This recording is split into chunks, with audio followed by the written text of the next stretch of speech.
اعوذ باللہ من الشیطان الرجیم بسم اللہ الرحمن الرحیم رب اشرح لی صدری ویسر لی امری واحلل عقدۃ من لسانی یفقہوا قولی رب یسر ولا تعسر وتمم بالخیر وما توفیقی الا باللہ اللہم صلی وسلم علی نبینا محمد آمین یا رب العالمین۔ الحمدللہ، اللہ کی رحمت اور اس کی توفیق سے آج ہم سورہ مائدہ کی آیت نمبر 20 سے اپنے سبق کا آغاز کریں گے۔ اللہ تعالیٰ فرماتے ہیں وَإِذْ قَالَ مُوسَىٰ، اور جب کہا موسیٰ علیہ السلام نے لِقَوْمِهِ، اپنی قوم سے، یا قومی، اے میری قوم، اذکروا، یاد رکھو، نعمت اللہ کی نعمتوں کو، علیکم، جو اس نے تم پر کی، اذ جعل فیکم انبیاء، جب بنائے اس نے تم میں انبیاء، وجعلکم ملوکا، اور اس نے بنایا تمہیں بادشاہ، وآتاکم، اور اس نے عطا کیا تمہیں، معلم، جو نہیں یؤتی، دیا گیا، احد من العالمین، تمام دنیا والوں میں سے کسی کو بھی۔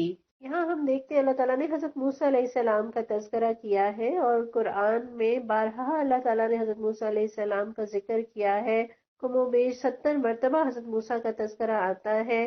آخری پارے تک بھی پہنچ جائیں تو حضرت موسیٰ علیہ السلام کا ذکر آپ کو وہاں بھی ملے گا، اور حضرت موسیٰ علیہ السلام کا تذکرہ اللہ تعالیٰ نبی صلی اللہ علیہ وسلم کو تسلی دینے کے لیے کرتے ہیں کہ اگر آپ کی قوم آپ کو ستا رہی ہے، لوگ مان کر نہیں دے رہے، ہٹ دھرمی اختیار کیے ہوئے ہیں، اور خاص طور پر یہودیوں نے جو سازشیں رچا رکھی ہیں، جو مخالفت وہ کر رہے ہیں، مشرکین مکہ کو انہوں نے اکسایا، منافقین کی یہ مدد کرتے، افواہیں پھیلاتے، شکوک و شبہات میں مبتلا کرتے، مسلمانوں کی صفوں میں بے چینی پیدا کرنے کی کوشش کرتے۔ اللہ تعالیٰ نے ان کی ہسٹری کا یہاں پر تذکرہ کر دیا، ان کے مزاج، ان کے کرتوت، ہر چیز سے اللہ تعالیٰ نے مسلمانوں کو آگاہ کر دیا، گویا ان کا کتا چھٹا کھول کر رکھ دیا۔ اور بلا شبہ یہود اہل کتاب تھے، اور نبی صلی اللہ علیہ وسلم کو مشرکین مکہ کے مقابلے میں ان سے زیادہ توقع تھی کہ یہ تو اللہ کو مانتے ہیں، یہ تو رسالت کو اور اللہ کی طرف سے وحی کے اترنے کو مانتے ہیں، آخرت کو مانتے ہیں، تو نبی صلی اللہ علیہ وسلم جب ان پر اسلام پیش کریں گے تو وہ یقیناً اس کو قبول کر لیں گے۔ لیکن وہی لوگ کہ جنہیں آگے بڑھ کر اسلام کو قبول کرنا چاہیے تھا، اور ایک طویل عرصے سے جو نبی صلی اللہ علیہ وسلم کی آمد کے وہ منتظر تھے، انہیں ہاتھوں ہاتھ لینا چاہیے تھا، ان پر ایمان لانا چاہیے تھا، انہوں نے سب سے بڑھ کر نبی کی مخالفت کی۔ اور یہاں اللہ تعالیٰ ان آیات میں نبی صلی اللہ علیہ وسلم کو تسلی بھی دے رہے ہیں اور خبر بھی دے رہے ہیں کہ اگر یہودی آپ کے خلاف چالیں چلتے ہیں، ایمان نہیں لاتے، تو کوئی حیرت کی بات نہیں۔ ان کے اسلاف نے حضرت موسیٰ علیہ السلام کے ساتھ ایسا ہی برتاؤ کیا، یعنی ان کی ضد اور ان کی ہٹ دھرمی صرف آپ کے ساتھ مخصوص نہیں، آپ پریشان نہ ہو، آپ غمزدہ نہ ہو، یہ اپنے پیغمبر کے ساتھ بھی ایسے ہی پیش آیا کرتے تھے۔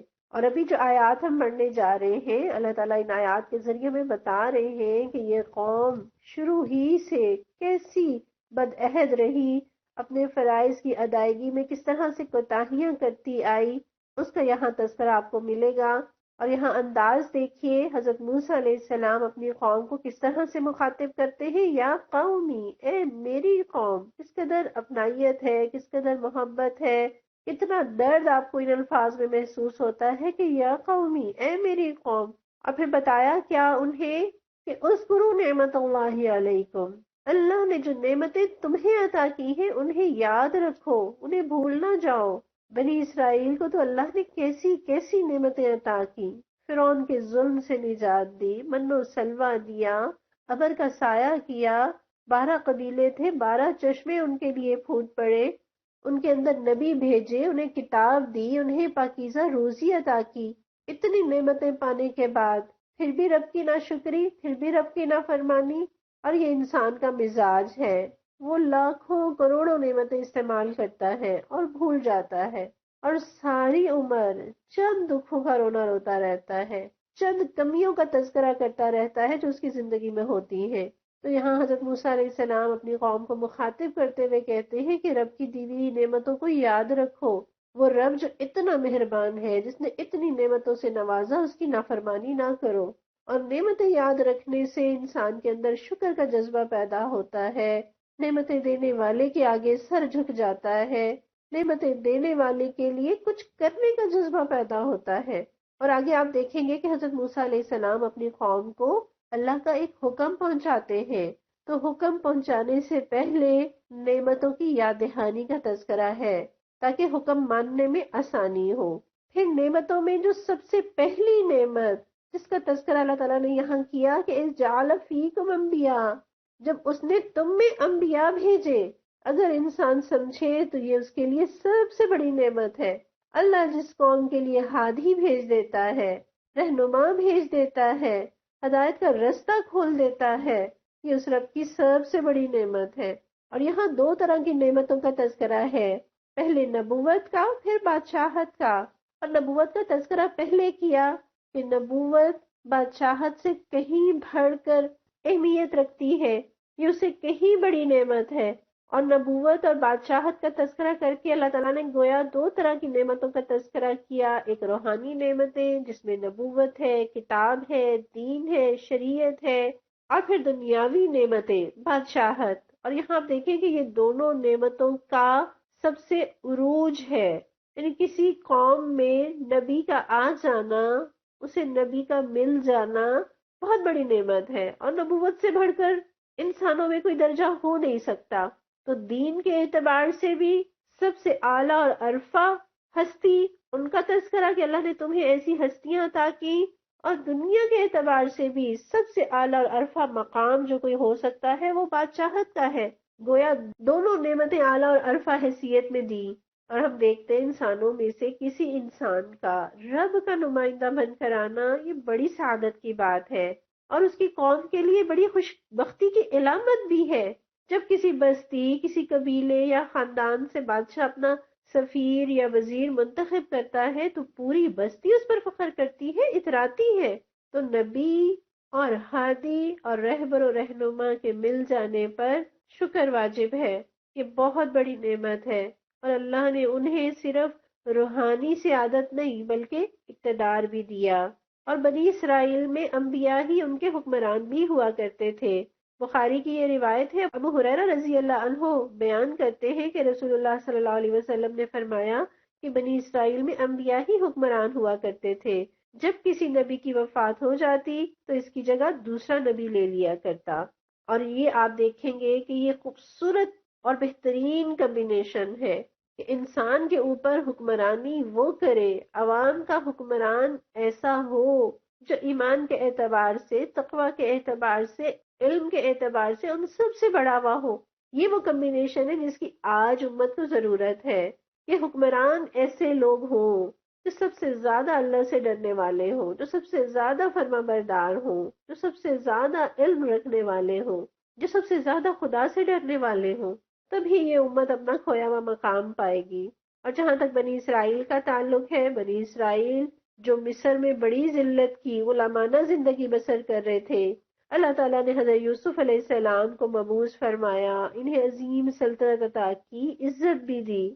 مصر میں اور اس کے ارد گرد علاقوں میں انہی کی فرما روائی تھی، لیکن رفتہ رفتہ نافرمانیوں سے عزت چھینی، حکومت چھینی۔ اور موسیٰ علیہ السلام کے دور میں ہم دیکھتے ہیں کہ لاکھوں کی تعداد میں ہونے کے باوجود فرعون کے زیر تسلط ذلت کی زندگی بسر کر رہے تھے۔ پھر اللہ نے ان پر کرم کیا، موسیٰ علیہ السلام کے ذریعے انہیں اس ذلت والی زندگی سے نجات دلائی۔ پھر بعد کے ادوار میں حضرت داؤد علیہ السلام اور حضرت سلیمان علیہ السلام جیسے بادشاہ نبی عطا کیے۔ اور یہاں قرآن کا آپ انداز دیکھیے، اذ جعل فیکم انبیاء، جب تم میں نبی بھیجے، یہ نہیں کہا کہ جب تمہیں نبی بنایا، لیکن جہاں بادشاہت کا تذکرہ کیا وہاں یہ فرمایا وجعلکم ملوکا، اور تمہیں بادشاہ بنایا۔ گویا نبوت ایسا منصب ہے جس میں لوگ شریک نہیں ہوا کرتے، لیکن ایک اسلامی ریاست میں بادشاہت ایک ایسا منصب ہے جہاں عوام کا ہر فرد گویا بادشاہی ہوتا ہے، وہ آزاد ہوتا ہے، وہ خود مختار ہوتا ہے۔ گویا اسلام میں بادشاہت ایک طرح سے ایک اجتماعی منصب ہے جس میں پوری قوم حصے دار ہوتی ہے، اور اگر کہیں بادشاہت میں قوم شریک نہ ہو تو وہ آمریت ہے۔ اور اسلامی حکومت دراصل عوام کی ہی حکومت ہوتی ہے، وہ عوام کی فلاح و بہبود کے منصوبے بناتی ہے، وہ عوام کی ہمدرد ہوتی ہے۔ اور ایسی حکومت میں عوام کو حکمرانوں کے محاسبے کا حق بھی حاصل ہوتا ہے۔ اور یہاں یہ جو انداز ہے وَجَعَلَكُم مُلُوكًا، اور تمہیں بادشاہ بنایا، اس کو یوں بھی ہم سمجھیں جیسے ہم کہتے ہیں نا کہ بر صغیر پاک و ہند پر انگریزوں کی حکومت تھی۔ اب حالانکہ ہر انگریز تو حکمران نہیں تھا، لیکن جب بات کی جاتی ہے تو اسی طرح سے کہ انگریزوں کی حکومت تھی یا مغلوں کی حکومت تھی۔ اور جعلکم ملوکا، تمہیں بادشاہ بنایا، اس سے مراد یہ ہے کہ تمہیں ذلت کی زندگی سے نکال کر آزادی عطا کی، خود مختاری عطا کی، دنیا کی نعمتیں عطا کی۔ جیسے ایک حدیث میں آتا ہے نا، ابن جریر کی روایت ہے، حضرت زید بن اسلم رضی اللہ عنہ حضور صلی اللہ علیہ وسلم کا یہ ارشاد روایت کرتے ہیں کہ آپ نے فرمایا جس کے پاس رہنے کے لیے گھر اور خدمت کے لیے خادم ہو وہ ملک ہے، جس کے پاس گھر ہے اور خادم ہے وہ گویا بادشاہ ہے۔ اسی طرح حضرت عبداللہ بن عمرو بن عاص رضی اللہ عنہ سے ایک شخص نے پوچھا کہ کیا میں فقراء مہاجرین میں سے نہیں ہوں؟ تو آپ نے فرمایا تیری بیوی ہے؟ اس نے کہا ہاں گھر بھی ہے۔ تو فرماتے ہیں کہ پھر تو غنی ہے؟ اس نے کہا یوں تو میرا خادم بھی ہے۔ آپ نے فرمایا پھر تو بادشاہوں میں سے ہے، یعنی جس کے پاس بیوی ہو، گھر ہو، خادم ہو تو وہ تو ایسے ہے جیسے بادشاہ۔ اسی طرح حسن بصری رحمت اللہ علیہ سے نقل ہے کہ فرماتے ہیں کہ سواری اور خادم کا ہونا بادشاہت ہے۔ اسی طرح ابن عباس رضی اللہ عنہ فرماتے ہیں کہ جب کسی شخص کے گھر میں کوئی انسان اس کی اجازت کے بغیر داخل نہ ہو سکے تو وہ بادشاہ ہے۔ اور ایک حدیث کا مفہوم ہے، پیارے نبی فرماتے ہیں کہ جو شخص اس حال میں صبح کرے کہ اس کا جسم صحیح سالم ہو، اس کا نفس امن و امان میں ہو، اس کے لیے اتنا مال بھی ہو جو دن بھر کے لیے کفایت کرے، تو اس کے لیے گویا کل دنیا سمیٹ دی گئی۔ تو ان ساری روایات کو دیکھتے ہوئے محسوس ہوتا ہے نا کہ ہمارے پاس تو بادشاہت سے بڑھ کر اللہ نے نعمتیں عطا کر رکھی ہیں، گھر بھی ہے، سواری بھی ہے، خادم بھی ہے، صحت بھی ہے، مال بھی ہے۔ تو کرنا کیا ہے؟ رب کا شکر ادا کرنا ہے اور اپنی فرما برداری کرنی ہے جس نے اتنی نعمتوں سے نوازا۔ اور اللہ تعالیٰ فرماتے ہیں کہ اور تمہیں وہ کچھ دیا جو دنیا میں کسی کو نہیں دیا تھا، یعنی بنی اسرائیل اپنے زمانے کی قوموں میں سے سب سے افضل، سب سے بڑھ کر اللہ نے انہیں مرتبہ اور مقام دیا، انہیں دنیا کی امامت اور رہنمائی کا منصب دیا، انہیں وہ ذمہ داری دی جو دنیا میں کسی کو نہیں دی، اور انہیں ایسی ایسی بادشاہتیں بھی دی کہ جیسی بادشاہت نہ ان سے پہلے کبھی کسی کو ملی اور نہ ان کے بعد کبھی کسی کو ملی۔ جیسے حضرت سلیمان علیہ السلام کا ہم دیکھتے ہیں کہ جنوں پر بھی حکومت ہے، ہوائیں بھی ان کے تابع ہیں، جانور، چرند پرند، حشرات الارض بھی ان کے فرما بردار ہیں۔ ایسی حکومت کا تو آج تصور بھی نہیں کیا جا سکتا۔ اور ایک حدیث کا مفہوم ہے، ایک دن نماز پڑھاتے میں حضور صلی اللہ علیہ وسلم آگے بڑھے پھر پیچھے ہٹے تو صحابہ کے استفسار پر آپ نے فرمایا کہ ایک شیطان جن میری نماز توڑنے کے لیے حملہ آور ہوا تھا، میں نے چاہا کہ اسے پکڑ کر باندھ دوں، لیکن مجھے اپنے بھائی سلیمان علیہ السلام کی دعا یاد آ گئی کہ میرے بعد کسی کو مجھ جیسی حکومت نہ دینا۔ یعنی ان کی حکومت کیسی تھی کہ جن بھی ان کے تابع تھے۔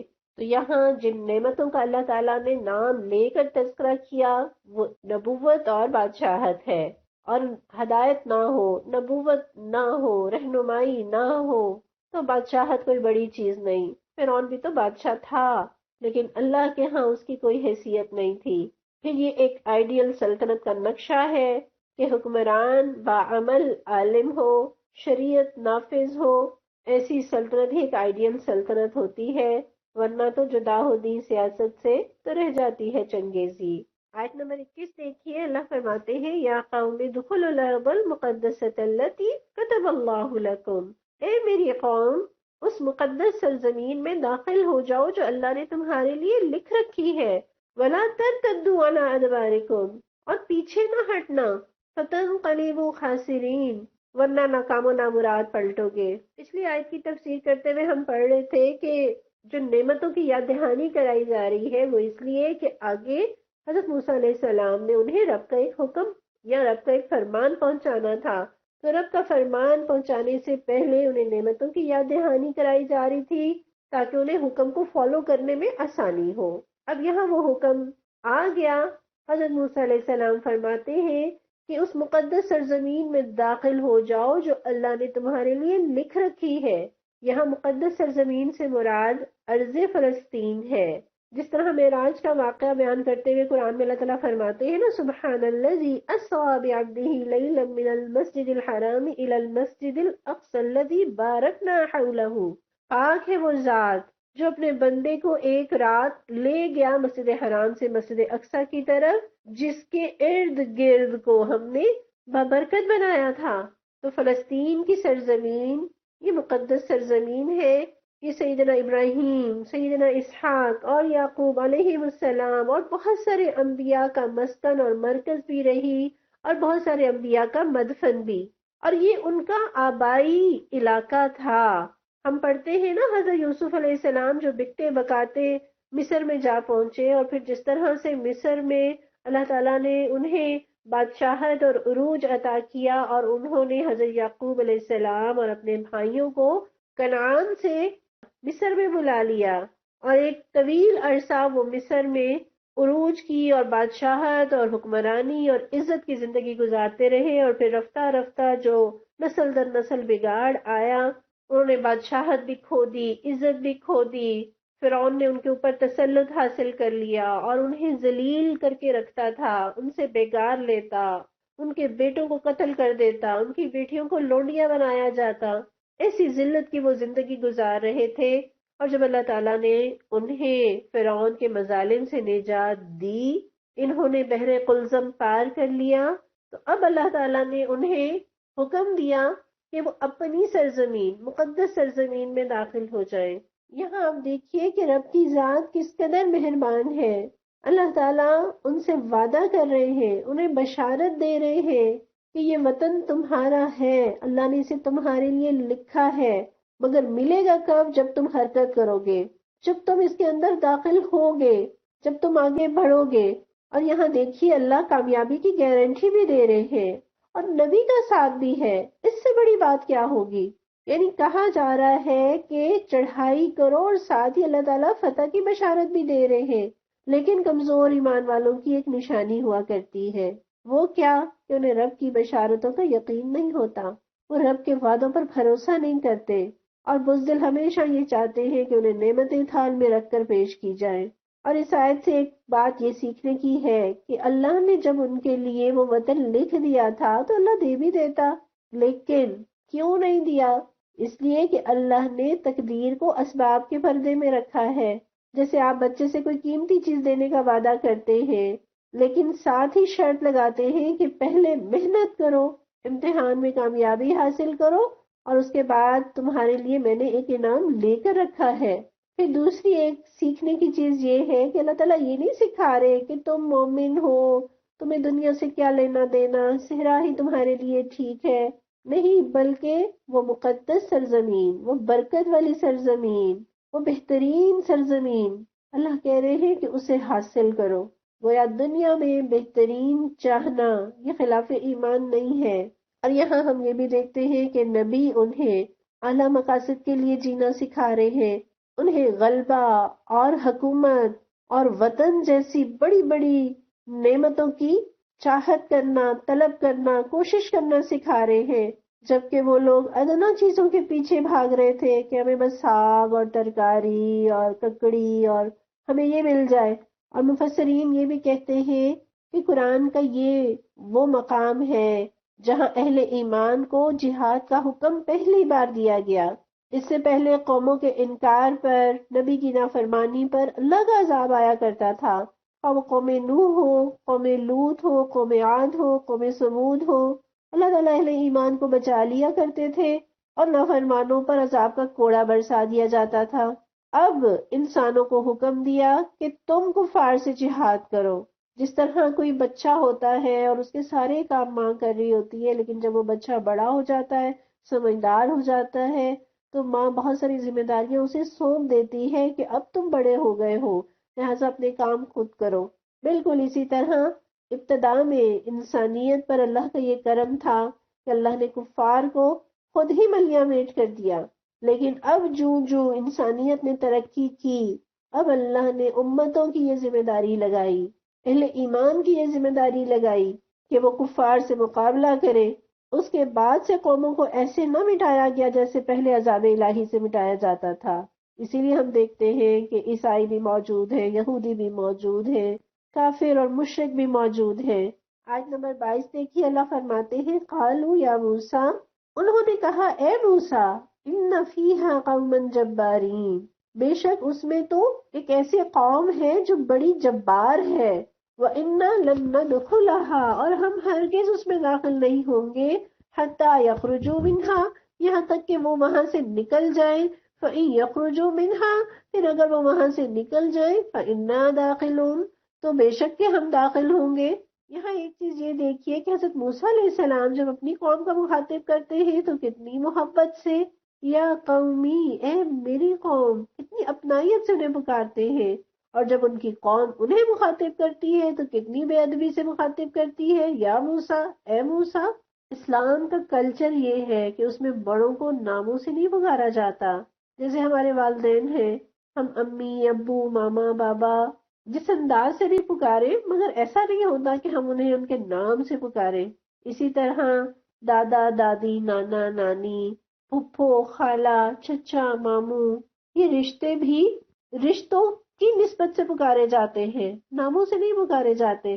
اور صحابہ نبی صلی اللہ علیہ وسلم کو بھی یا محمد کہہ کر نہیں پکارا کرتے تھے، بلکہ یا رسول اللہ، یا نبی اللہ، یوں مخاطب کیا کرتے تھے۔ جبکہ موسیٰ علیہ السلام کی قوم انہیں یا موسیٰ کہہ کر مخاطب کرتی ہے، اور کیا کہتی ہے، ان فیہا قوما جبارین، جبار کہتے ہیں دیو ہیکل کو، لحیم شہیم کو، زبردست کو، جنگجو، اسلحے والے، بڑے ڈیل ڈول والے، طاقتور، تگڑے۔ عربی میں کھجور کے ان درختوں کو بھی جبار کہتے ہیں جو بہت اونچے ہوں، اور ہر وہ شخص جبار ہے جو زور اور طاقت سے نفع حاصل کرے، خواہ وہ اس کا حق ہو یا نہ ہو۔ اور ہوا کیا، جب اللہ نے اس ارض مقدس میں داخل ہونے کا حکم دیا تو لوگوں نے سوچا کہ ہم وہاں کے حالات کی خبر لے لیں، اور انہوں نے 12 افراد جائزے کے لیے وہاں روانہ کیے، یعنی اللہ کے حکم پر اور اللہ کے وعدے پر بھروسہ نہیں کیا، اور اپنی تسلی کے لیے، جائزے کے لیے وہاں افراد بھیجے۔ اور حضرت موسیٰ علیہ السلام نے ان جانے والوں کو یہ ہدایت کی کہ جو بھی حالات ہوں آ کر سب کو نہ بتانا، صرف مجھے بتانا، تشہیر نہ کرنا۔ لیکن جب وہ دورہ کر کے واپس لوٹے، حضرت موسیٰ علیہ السلام کو رپورٹ کرنے کی بجائے انہوں نے ہر ایک کو حالات بتانے شروع کر دیے، شور اور واویلا مچا دیا۔ اور رپورٹ کیا تھی کہ وہ علاقہ ہے تو بڑا سرسبز و شاداب، پانی اور دودھ کی نہریں بہتی ہیں، یعنی معیشت اتنی مضبوط ہے، لیکن وہاں کے لوگ بڑے طاقتور، زور آور اور قد آور ہیں۔ ہم ان کے مقابلے میں تو ٹڈے معلوم ہوتے ہیں، اور وہ بھی ہمیں ٹڈے ہی سمجھتے ہیں، اور ان سے مقابلہ کرنا یہ ہماری بساط سے باہر ہے۔ اور کہتے کیا ہے کہ اگر اللہ نے یہ علاقہ ہمارے مقدر میں لکھا ہے تو وہی ایسا بندوبست کر دے کہ وہ لوگ وہاں سے نکل جائیں تو تبھی ہم وہاں داخل ہوں گے۔ گویا چاہتے ہیں جیسے حضرت موسیٰ علیہ السلام نے پہلے معجزے دکھائے، اب بھی معجزہ دکھا دیں، اور جب وہ نکل جائیں گے تو پھر ہم بڑے فرما بردار ہیں، آپ نے کہا داخل ہو جاؤ تو ہم داخل ہو جائیں گے۔ مگر ہم کچھ کرنا نہیں چاہتے، ہمیں وطن چاہیے، مگر کیسے کہ کچھ کرنا نہ پڑے۔ بھلا ایسا بھی کبھی کوئی ہوتا ہے کہ کسی قوم نے تھالی میں رکھ کر اپنا وطن پیش کیا ہو کہ آپ تشریف لے آئیں، ہم یہاں سے نکل جاتے ہیں؟ تو اس آیت میں جو عمل کے اصول ہیں وہ یہ کہ کفار سے، ظالموں سے، جباروں سے امپریس نہیں ہونا، مرعوب نہیں ہونا۔ اگر ہم ان سے امپریس ہو جائیں گے، مرعوب ہو جائیں گے، پھر یوں سمجھ لیجئے کہ مقابلہ کرنے سے پہلے ہی ہم جنگ ہار چکے۔ اور یہاں حضرت موسیٰ علیہ السلام کی قوم کا مزاج کیسا دکھ رہا ہے، مایوس ہے، نا امید ہے، خوفزدہ ہے، بزدل ہے، سست ہے، ڈرے سہمے ہیں، نافرمان ہے، سرکش ہے۔ یہ بالکل ایسے ہی نا جیسے کوئی لاڈ پیار سے بچہ بگڑ جاتا ہے، یہ قوم بھی لاڈ پیار سے بگڑی ہوئی تھی۔ ہم نے اپنے بچوں کو اتنا لاڈ پیار دیا ہے، انہیں ہر کام، ہر ضرورت خود ان کو مہیا کی ہے، انہیں نہ کپڑے دھونا پڑے، انہیں نہ استری کرنا پڑے، نہ انہیں جوتے پالش کرنے پڑتے ہیں، نہ انہیں کھانا بنانا پڑتا ہے، نہ انہیں صفائی کرنی پڑتی ہے۔ تو اس لاڈ پیار نے کیا کیا وہ چاہتے ہیں کہ ہر چیز تیار انہیں ملے، انہیں کچھ کرنا نہ پڑے۔ تو ایسا ہی ہوتا ہے، بے جا لاڈ پیار انسانوں کو بگاڑ دیتا ہے۔ اور یہ ایک عرصے تک غلام رہنے کا نتیجہ ہوتا ہے کہ ان کے جسم تو آزاد ہو جاتے ہیں مگر ان کے ذہن غلام رہتے ہیں، اور ان کی ہسٹری پڑھتے پڑھتے تو ان کے آئینے میں اپنا آپ دکھ رہا ہے۔ ہم بھی 2 صدیاں انگریزوں کے غلام رہنے کے بعد آج صورتحال کیا ہے کہ بظاہر تو آزاد ہیں مگر ان سے بے حد مرعوب، زبان ان کی، کلچر ان کا، لباس ان کا، قوانین ان کے، رہن سہن ان کا، طور اتوار ان کے، پروڈکٹس ان کے تعلیمی اداروں میں جا کر تعلیم حاصل کرنا، یہ ہمارے لیے فخر کا باعث ہے۔ تو یہ ساری چیزیں ذہنی غلامی کو ظاہر کرتی ہیں۔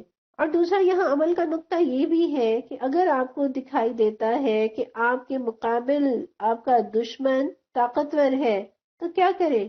مثال کے طور پر اگر کہا جائے کہ انڈین آرمی نے بڑی زبردست تیاری کی ہے یا ایسے ایسے انہوں نے ہتھیار بنا لیے ہیں، تو کیا ہونا چاہیے؟ ہم ڈر جائیں، ہم سہم جائیں، یا یہ کہ ان سے بڑھ کر تیاری کریں، ان سے بڑھ کر قوت حاصل کریں، ان سے بڑھ کر اپنے دفاع کو مضبوط بنائیں؟ پھر آپ یہ دیکھیے کہ اگر وہ طاقتور ہے تو ہم طاقتور کیوں نہیں ہو سکتے؟ وہ اگر مضبوط ہے تو ہم مضبوط کیوں نہیں ہو سکتے؟ ایک مومن بودا، سست، کاہل، بیکار نہیں ہوا کرتا۔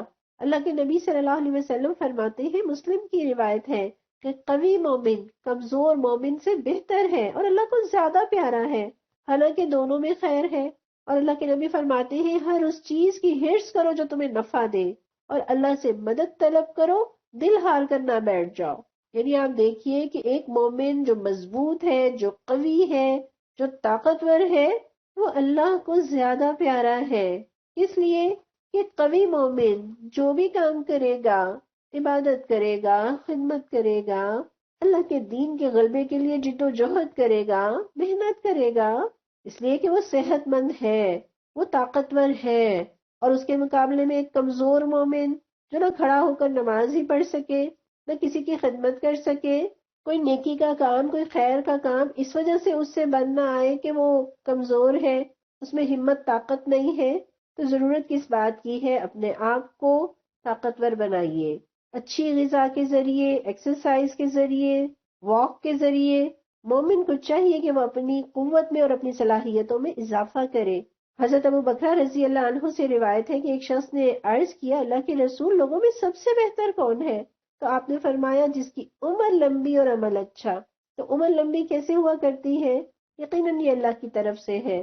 لیکن آج جیسے ہم دیکھتے ہیں نا کہ جاپان میں ایک 90 سال کا نوجوان جو ہے وہ سائیکلنگ کر رہا ہے، وہ جو اتنی لمبی لمبی عمریں پاتے ہیں اس لیے کہ وہ اپنی صحت کا، اپنی فٹنس کا خیال رکھتے ہیں۔ اللہ کے نبی نے بھی سب سے بہتر وہ فرد بتایا کہ جس کی عمر لمبی اور اس کا عمل اچھا ہے، یعنی وہ لمبی عمر میں خوب نیکیاں کماتا ہے۔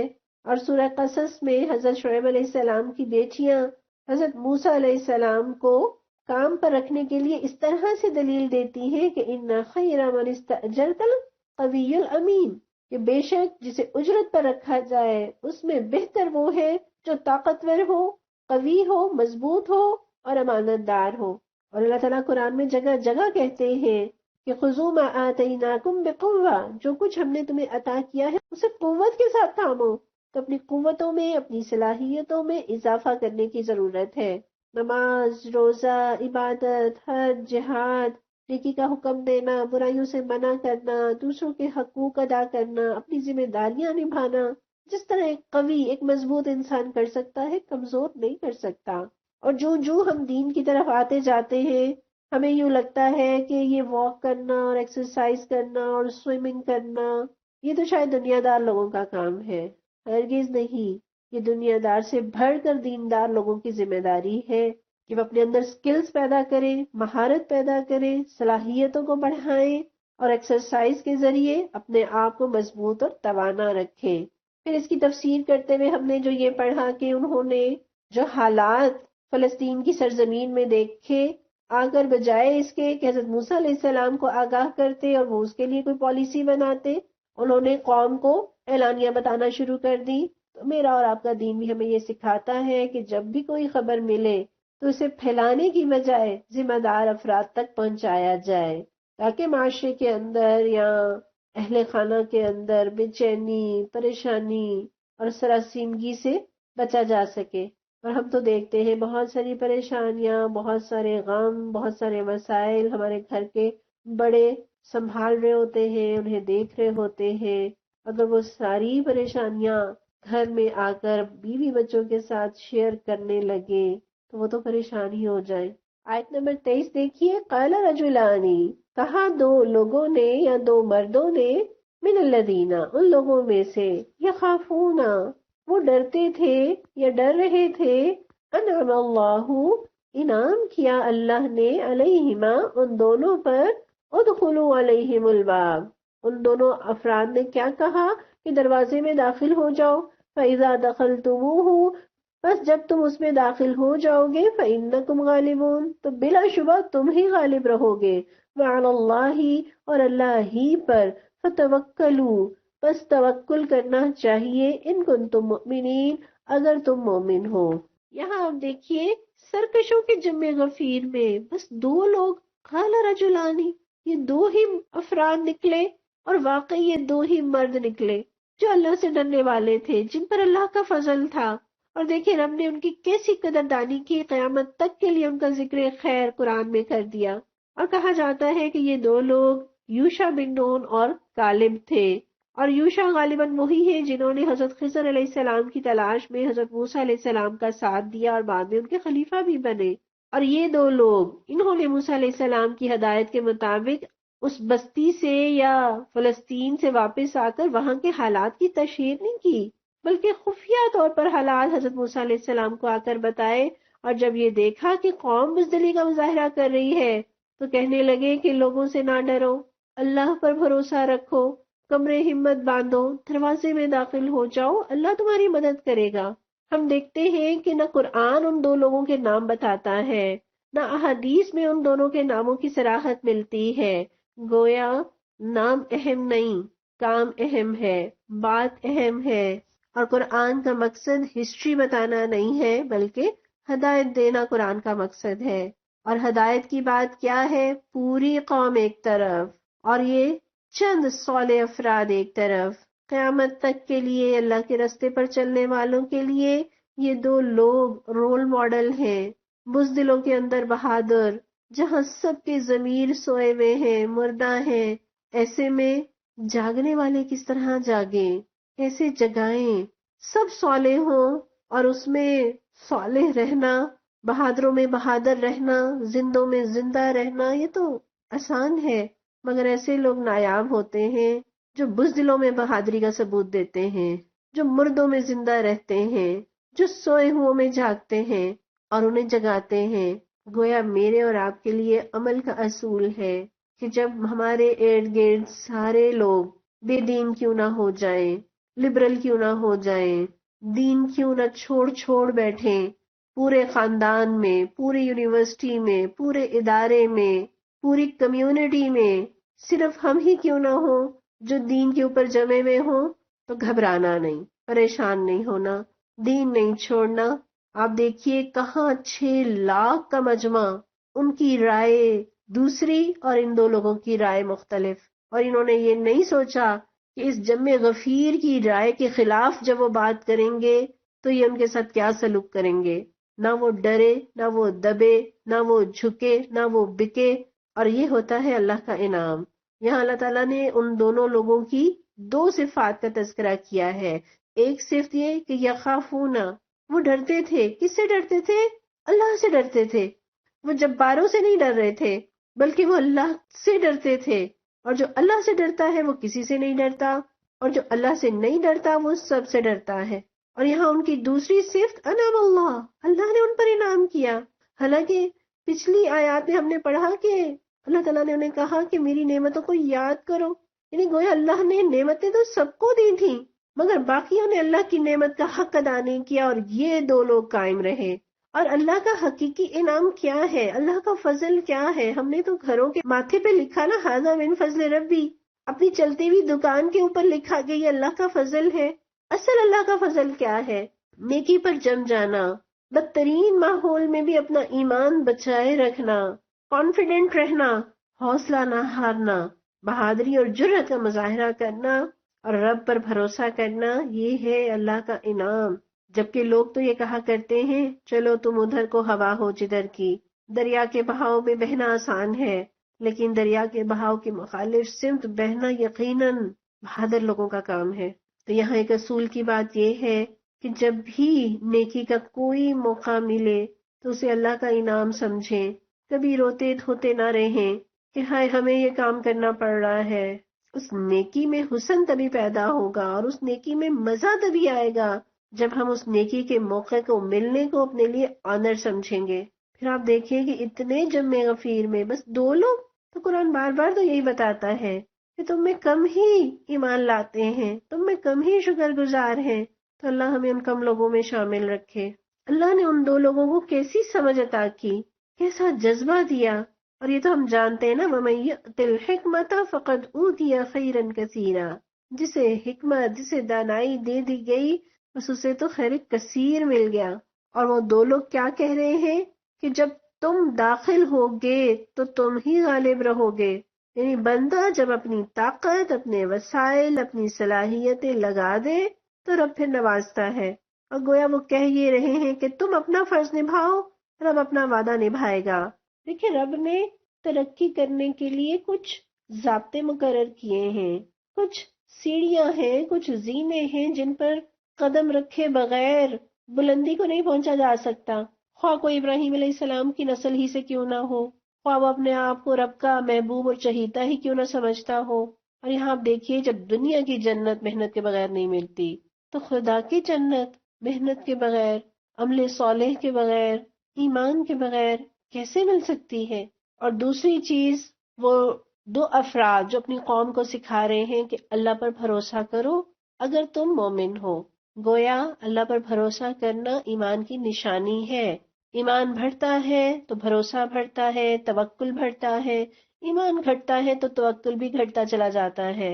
اور یہاں کامیابی کے 2 نسخے، کوشش اور توکل، یہ 2 کام کریں گے تو کامیابی اللہ کا وعدہ ہے۔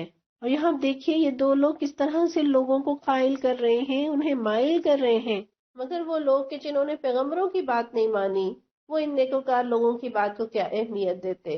بہرحال اس آیت میں میرے اور آپ کے لیے سیکھنے کے بہت سارے نقطے تھے۔ ایک تو یہ بات کہ معاشرے کے اندر نیک لوگ، اچھے لوگ کم ہی ہوا کرتے ہیں، لہٰذا اس بات سے پریشان نہ ہو۔ اور دوسری بات یہ کہ انسانوں سے نہیں ڈرنا، رب سے ڈرنا ہے۔ ہم دیکھیں ایمان اللہ پر، سہارا اللہ کا، مدد اللہ کی، وعدہ اللہ کا، مشن رب کا دیا ہوا، اور ڈرنا انسانوں سے، مشرکوں سے جن کے عقیدے بھی غلط اور جن کے سہارے بھی کمزور۔ اور پھر یہ کہ نیکی کی توفیق مل جائے، نیکی کا موقع ہاتھ آ جائے تو اسے رب کا فضل سمجھے، اسے اللہ کا انعام سمجھیں۔ اور پھر یہ کہ حرکت میں برکت ہے، محنت کیے بغیر کامیابی کی توقع رکھنا، امید رکھنا، یہ بے وقوفی ہے۔ جس طرح فصل اگانا رب کا کام ہے، لیکن کھیتی تیار کرنا، بیج ڈالنا، اس کی حفاظت کرنا تو بندے کا کام ہے۔ اور کوئی اگر یہ کہے کہ مجھ سے محنت نہیں ہوتی، اللہ خود ہی فصل اگا دے، تو وہ خالی ہاتھ ہی ملتا رہے گا، اس کے ہاتھ کچھ نہیں آئے گا۔ صحابہ کی زندگی میں تو ہمیں بے شمار مثالیں ملتی ہیں، جس طرح بدر کے موقع پر اتنے کم تعداد اور کم اسلحے کے ساتھ ایمان کے بلبوتے پر وہ اپنے سے دگنی سے بھی زیادہ طاقت سے لڑ گئے، بھیڑ گئے اور فتح پائی۔ جیسے ایک شاعر کہتا ہے کہ ان کے پاس 2 گھوڑے، 6 زرہیں، 8 شمشیریں، پلٹنے آئے تھے یہ آج دنیا بھر کی تقدیریں، نہتے تھے مگر تسکین و اطمینان رکھتے تھے، کہ ساما پر نہیں ایمان پر ایمان رکھتے تھے۔ یعنی ہم اپنے حصے کا کام کریں، اللہ کی ذات پر بھروسہ رکھیں اور نتیجہ اللہ کے حوالے کر دیں۔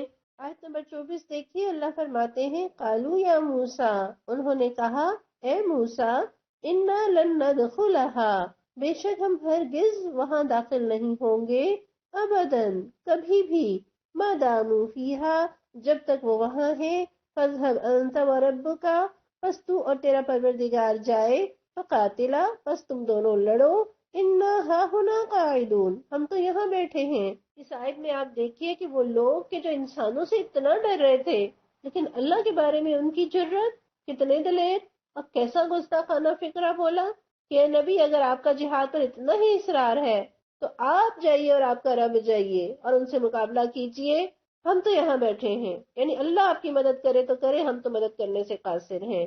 تیرے رب نے تمہیں حکم دیا، تجھے رب کے وعدوں پر یقین ہے تو جا اور تیرا رب جائے، ہم سے تو نہیں ہوتا۔ یہ تو تھے بنی اسرائیل، مگر اس کے برعکس نبی صلی اللہ علیہ وسلم کے ساتھیوں کا طرز عمل کیا تھا؟ بدر کے موقع پر جب اچانک دشمن سے آمنا سامنا ہوا اور اصحاب رسول نے بڑی ہمت، جرأت اور بہادری کا مظاہرہ کیا، حضرت انس رضی اللہ عنہ فرماتے ہیں کہ بدر کے لیے روانہ ہوتے وقت اللہ کے نبی صلی اللہ علیہ وسلم نے مسلمانوں سے مشورہ لیا، تو ابو بکر رضی اللہ عنہ نے مشورہ دیا، عمر رضی اللہ عنہ نے مشورہ دیا، مگر آپ نے پھر مشورہ طلب کیا۔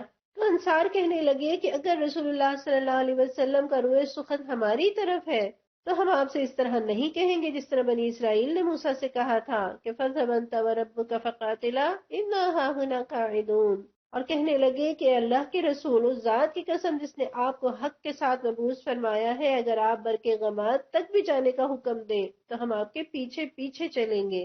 اسی طرح ابن مسعود رضی اللہ عنہ بیان کرتے ہیں کہ سیدنا مقداد رضی اللہ عنہ نے بدر کے دن عرض کی، اے اللہ کے رسول صلی اللہ علیہ وسلم، ہم آپ سے اس طرح نہیں کہیں گے جس طرح بنی اسرائیل نے موسیٰ سے کہا تھا کہ فَاذْهَبْ أَنْتَ وَرَبُّكَ فَقَاتِلَا إِنَّا هَاهُنَا قَاعِدُونَ، آپ چلیے ہم آپ کے ساتھ ہیں۔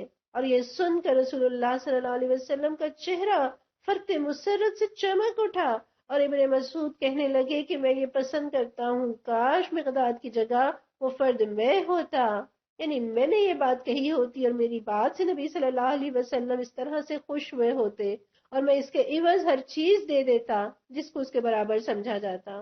اور ایک اور روایت کے الفاظ ہیں کہ حضرت مقداد نے کہا کہ آپ کے آگے، آپ کے پیچھے، دائیں اور بائیں ہم ہی ہوں گے۔ اسی طرح حضرت سعد بن معاذ رضی اللہ عنہ نے کہا تھا، یا رسول اللہ، قسم ہے اس اللہ کی جس نے آپ کو حق کے ساتھ سچا نبی بنا کر بھیجا ہے، اگر آپ ہمیں اس سمندر کے کنارے کھڑا کر کے فرمائیں گے کہ اس میں کود جاؤ تو بغیر کسی پس و پیش کے اس میں کود جائیں گے، اور آپ دیکھ لیں گے کہ ہم میں سے کوئی ایک بھی کنارے پر کھڑا نہ رہ جائے گا۔ آپ ہمیں دشمن کے مقابلے کے لیے لے چلیں، آپ دیکھیں گے کہ ہم لڑائی میں صبر اور ثابت قدمی دکھانے والے لوگ ہیں، ہماری بہادری دیکھ کر آپ کی آنکھیں ٹھنڈی ہوں گی۔ اور یہ سن کر نبی صلی اللہ علیہ وسلم خوش ہو گئے۔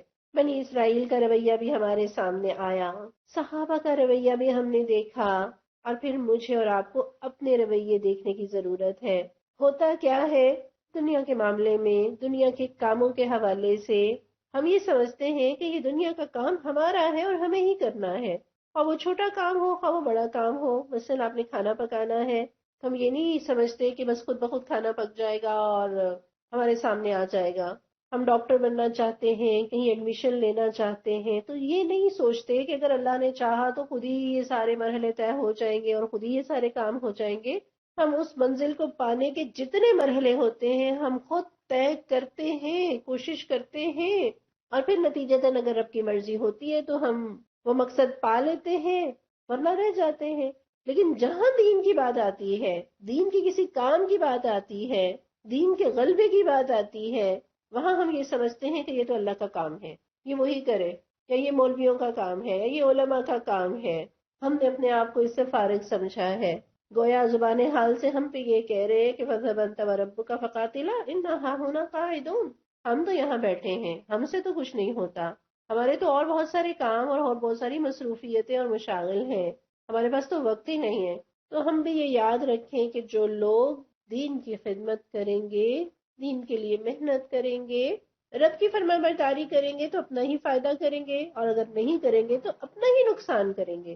تو یہاں آپ دیکھیے کہ انہوں نے حضرت موسیٰ علیہ السلام جیسے پیغمبر، ان جیسی ہستی کے ہوتے ہوئے بھی اللہ کی نافرمانی کی، ان کے ساتھ سے فائدہ نہیں اٹھایا۔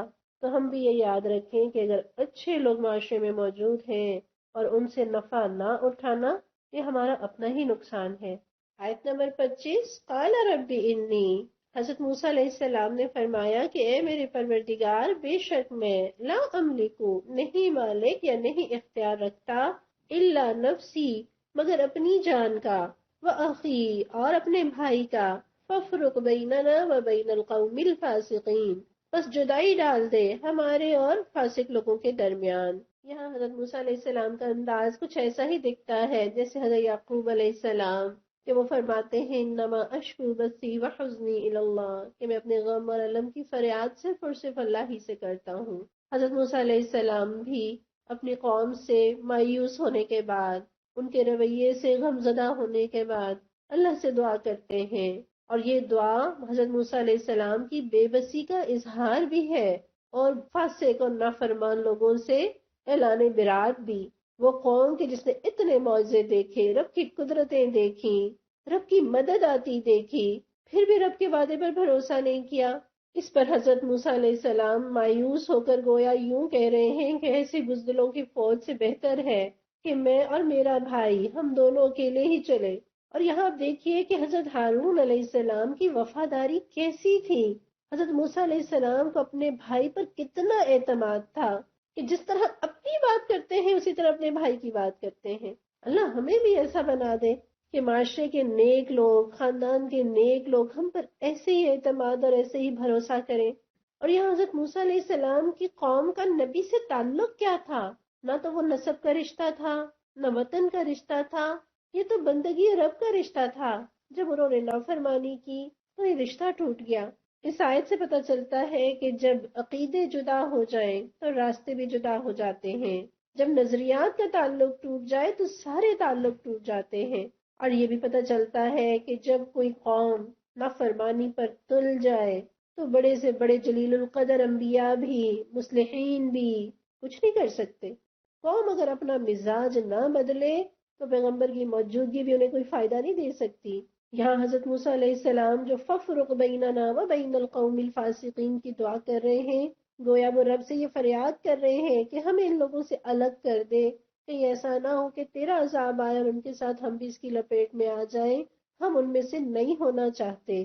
اس سے پتہ چلتا ہے کہ برے لوگوں سے اعلان برات کرنا کتنا ضروری ہے۔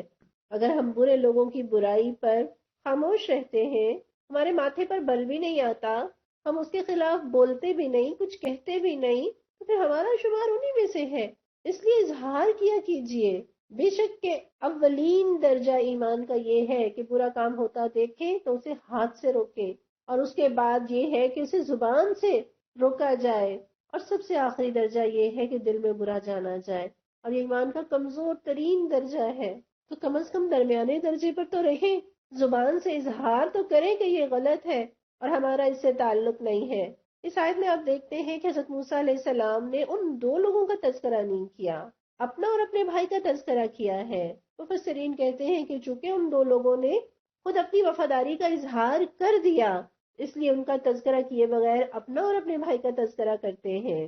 آیت نمبر 26 دیکھیے، قال اللہ نے فرمایا فَإِنَّهَا تو بے شک وہ یعنی وہ وطن محرمۃ علیہم ان پر حرام کر دیا گیا 40 سنہ 40 سال تک، یتیہون فی الارض وہ زمین میں مارے مارے پھریں گے، فلا تأس علی القوم الفاسقین بس نہ غم کھانا فاسق لوگوں پر۔ اس آیت میں یہ لفظ یتیہون جو استعمال ہوا ہے، تاہا یتیہو تیہن سے مراد ہے بھٹکتے پھرنا، اور ارض تیہ اس زمین کو کہتے ہیں جہاں کوئی راستہ نہ ملے۔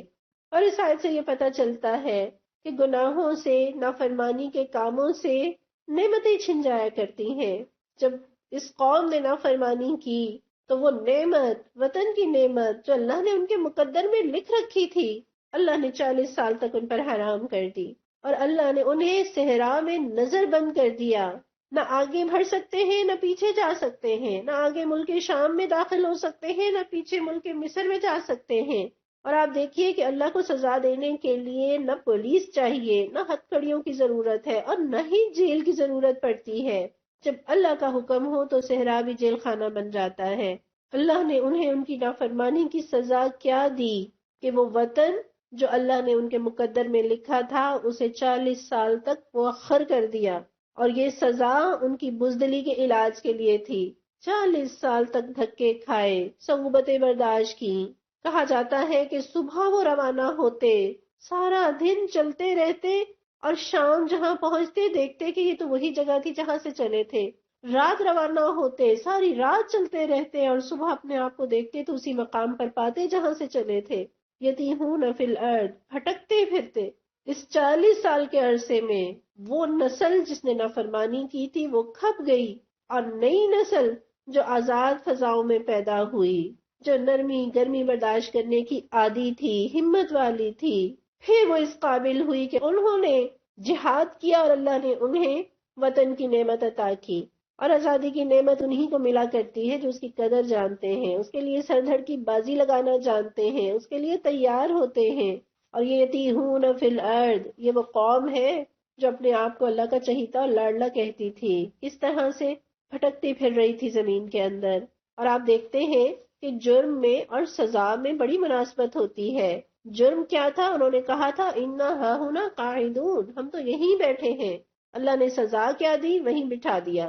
نبی صلی اللہ علیہ وسلم کے دور کو اگر لیں تو اہل کتاب کو یہ قصہ سنایا جا رہا ہے کہ اگر تم نبی کا ساتھ نہیں دو گے تو اللہ یہ نعمت کسی اور کو دے دے گا، کسی اور سے یہ کام لے لے گا۔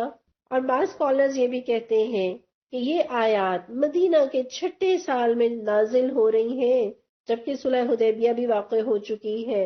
اور اب چونکہ جنگ عرب سے باہر کی زبردست سلطنتوں سے تھی، روم اور ایران سے ٹکراؤ ہونا تھا، حالانکہ ابھی تک تو وہی عرب کے مشرکین یا کچھ قبائل تھے جن سے مقابلہ تھا، لیکن اب جب کہ سپر پاور سے ٹکر ہونا تھی تو اللہ تعالیٰ نے بنی اسرائیل کی یہ ہسٹری بتا دی کہ کہیں ان کی طرح تم یہ نہ کہہ دینا کہ وہ تو بڑے جبار ہیں، وہ تو بڑے طاقتور ہیں، ہم ان سے مقابلہ نہیں کر سکتے۔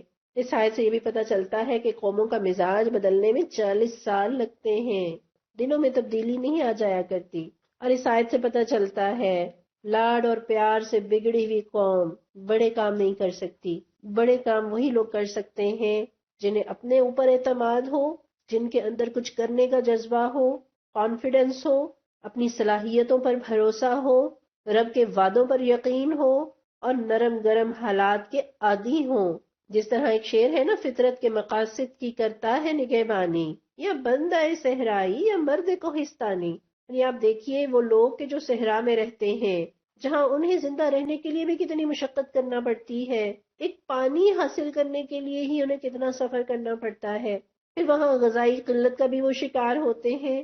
اسی طرح پہاڑوں پر رہنے والے لوگ، انہیں اپنی زندگی کو برقرار رکھنے کے لیے کتنے پاپڑ بیلنے پڑتے ہیں، کتنا اونچی نیچی جگہوں پر سفر کرنا پڑتا ہے، کتنی محنت کرنی پڑتی ہے۔ تو یہ محنت اور مشقت انسان کو مضبوط بناتی ہے۔